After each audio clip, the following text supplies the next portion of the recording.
नमस्कार, GBA news में आपका स्वागत है। आइए जानते हैं आज के मुख्य समाचार।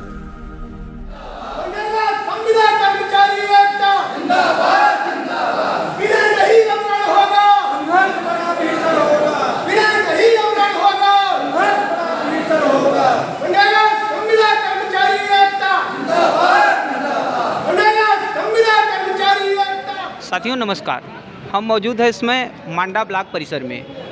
2005 में मनरेगा संघ का गठन किया गया। उसके बाद 2006 से लगातार मनरेगा जो गांव में जॉब करते हैं, मनरेगा का गठन किया गया। जिस समय कांग्रेस की सरकार थी, लगातार 2 सरकार कांग्रेस की भी थी, उसके बाद भारतीय जनता पार्टी की भी दूसरी सरकार चल रही है और उसी के साथ ही ब्लॉक में भी बदल रही है, प्रदेश में भी सरकारें 2-3 सरकारें इस बीच बदल चुकी हैं। बसपा गवर्नमेंट भी आई, समाजवादी सरकार भी आई और यहाँ तक कि भाजपा सरकार के भी बीतने का समय हो गया है। लेकिन मनरेगा कर्मियों की अभी तक समस्याएँ सुधर नहीं पाई हैं और वो जिस स्थिति में अपनी नौकरी को ज्वाइन किए थे और वो क्या सोच के ज्वाइन किए थे, लेकिन आज लगभग 15-16 साल का समय हो गया और उनको सही लाभ नहीं मिल पाया और किस हिसाब से उनके साथ जाती हुई है। सरकारों ने किस हिसाब से उनसे ज़्यादा काम करवा के अभी तक उनके वेतन मान को नहीं बढ़ाया है। इस विषय में हम बात करने के लिए बैठे हैं इसमें मांडा ब्लॉक परिसर में और आज 1 दिवसीय ब्लॉक का धरना प्रदर्शन भी है। तो जैसा कि हम लोग देख सकते हैं, तो हमारे साथ मौजूद हैं जी। आपका नाम? महेश कुमार गौड़, जिला अध्यक्ष कंप्यूटर ऑपरेटर संघ प्रयागराज। जी सर, जो समस्याओं के विषय में आज ये आप लोगों ने धरना प्रदर्शन किया है, इसके बारे में क्या बताना चाहेंगे? जी, सबसे पहले हम ये कहना चाहेंगे, हम लोग 12 वर्ष से लगातार कंटिन्यू काम कर रहे हैं, ठीक है। मनरेगा में हमारे रोजगार सेवक संघ और टीए संघ, कंप्यूटर ऑपरेटर संघ, एपीओ लगातार 12 वर्ष से काम कर रहे हैं। उसके बावजूद भी सरकार 1% भी ध्यान नहीं दे रही, ठीक है।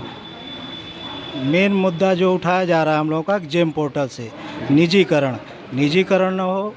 दूसरा मुद्दा हमारा है कि जो 12 वर्ष से काम कर रहे हैं उसको कम से कम मानदेय वृद्धि जो नियम है उसमें रखते हुए उसको ध्यान दिया जाए। मेट की नियुक्ति जो हो रही है उसको हटाया जाए।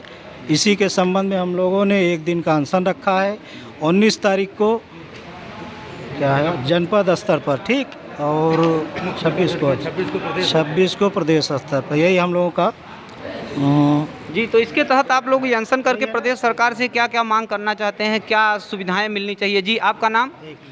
हमारा नाम भोलानाथ पांडे, मैं तकनीकी सहायक विकास खंड स्तर पर हूँ, पदस्थ हूँ। यहाँ पे कुछ निम्नांकित बिंदुएं हैं, जैसा कि अभी जो है हमारे कंप्यूटर ऑपरेटर संघ जो है कि अध्यक्ष महोदय ने, महेश कुमार गौड़ जी ने बताया है, उसमें हमारे कर्मचारी एक तो संविदा मानदेय जो है प्रतिवर्ष महंगाई के हिसाब से बढ़ोतरी किया जाए, उसका एक मानक निर्धारित किया जाए। दूसरा ये है कि हम लोगों का ईपीएफ सिस्टम जो है, अंशदान, नियोक्ता अंशदान जो है वो कटौती तो करना शुरू हो गया है, लेकिन अभी तक उसका बेनिफिट हम लोगों को मिल नहीं पा रहा है। तीसरा ये है कि हम लोग विकास खंड स्तर पर प्रत्येक कार्यक्रमों में हमारी जो है पूरे टीम के साथ 100% सहभागिता रहती है। उस अवधि में यदि कोई कैजुअल्टी या किसी भी प्रकार की जो है इस ढंग की वो हो जाता है तो हम लोगों को कोई सहायता नहीं मिल पाती है। तो इसके लिए भी जो है हमने अनुरोध कर रखा है कि वो मृतक आश्रित में ही जिस लेवल का आदमी हो, जहाँ पर भी हो, उसको जो है एक संरक्षण के तौर पर जो है पदस्थ किया जाए, संविदा में ही किया जाए, उस स्तर पर किया जाए। नियोक्ता अंश जो है समावेशित करते हुए इंश्योर्ड जो है पॉलिसी के तहत हमको जो है हमारे कर्मियों के यदि कोई आपदा आती है या कोई कैजुअल्टी होती है तो उसका लाभ दिया जाए।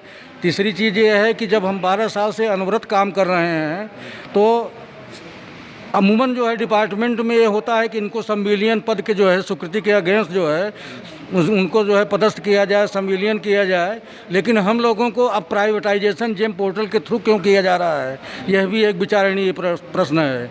हम लोगों ने सतत प्रयास कर पूरे जनपद को प्रथम बनाते हुए प्रदेश को भी जो है देश लेवल पर, राष्ट्रीय स्तर पर जो है हमने अपने प्रदेश का नाम जो है रोशन किया है। फिर भी उसके परिणाम, अपेक्षित परिणाम हम लोगों के साथ सहानुभूत सहिष्णुता जो है वह सरकार की जो है नहीं है। इसी क्रम में मेरा सादर अनुरोध है आप लोगों के माध्यम से, आप लोगों को धन्यवाद ज्ञापित करते हुए भी बहुत धन्यवाद भी देता हूं कि हमारी बातों को आपने जो है पूर्ण रूपेण जो है समर्पित होकर के शासन सरकार को अवगत कराने का जो काम किया, इसके लिए हमारी सारी टीम करबद्ध हाथ जोड़ करके आपकी जो है वो आभारी है। और यह बात जो है शासन तक पहुंचनी चाहिए, यही मेरी जो है इच्छा है। जी बहुत बहुत धन्यवाद। और सर, और जैसा शाहिद जी हम लोग यहाँ पर देख रहे हैं कि ब्लॉक में सभी रोजगार सेवक ही मौजूद हैं और साथ में और मनरेगा के कर्मचारी भी मौजूद हैं। और आइए हम बात करते हैं। जी सर, आपका नाम? दिनेश कुमार पांडे। जी, आप अपना पद नाम बता दीजिए, कौन सा पद है आप? तकनीकी सहायक। जी, तो ये बताइए आज का जो धरना प्रदर्शन है, इससे आप लोग सरकार तक कौन सी बातों को पहुँचाना चाहते हैं? आपने पिछली कई सरकारों को झेला है, आप लोगों ने बसपा सरकार में भी काम किया, समाजवादी सरकार में भी काम किया, यहाँ तक कि भाजपा सरकार में भी काम किया। आपको अभी तक क्या आशा थी कि आगे आने वाले समय में आपके साथ क्या बर्ताव किया जाना चाहिए और वर्तमान सरकार कैसा बर्ताव कर रही है, इसके बारे में क्या बताना चाहेंगे? हम लोगों को बहुत बड़ी आशा थी जब हम लोगों ने ज्वाइन किया था कि हम लोग अच्छा काम कर रहे हैं, इसलिए इसका परिणाम अच्छा आएगा। लेकिन इसके ठीक विपरीत हम लोगों के साथ सरकार दुर्व्यवहार कर रही है, मानदेय तनिक भी नहीं बढ़ा रही है। इतनी महंगाई में हम लोगों का खर्चा चलना एकदम मुश्किल हो गया है।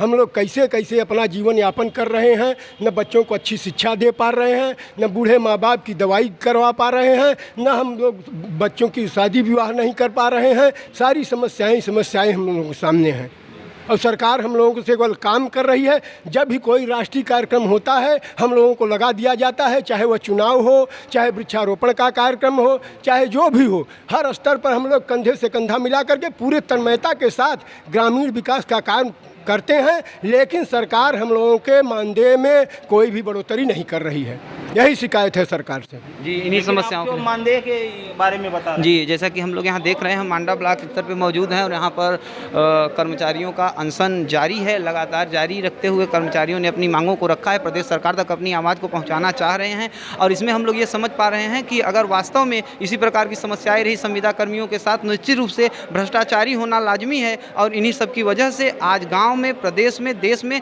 भ्रष्टाचारी चरम पे पहुँच रही है। अगर सरकार कर्मचारियों का ध्यान दे तो इतनी भ्रष्टाचारी की कोई ज़रूरत नहीं है।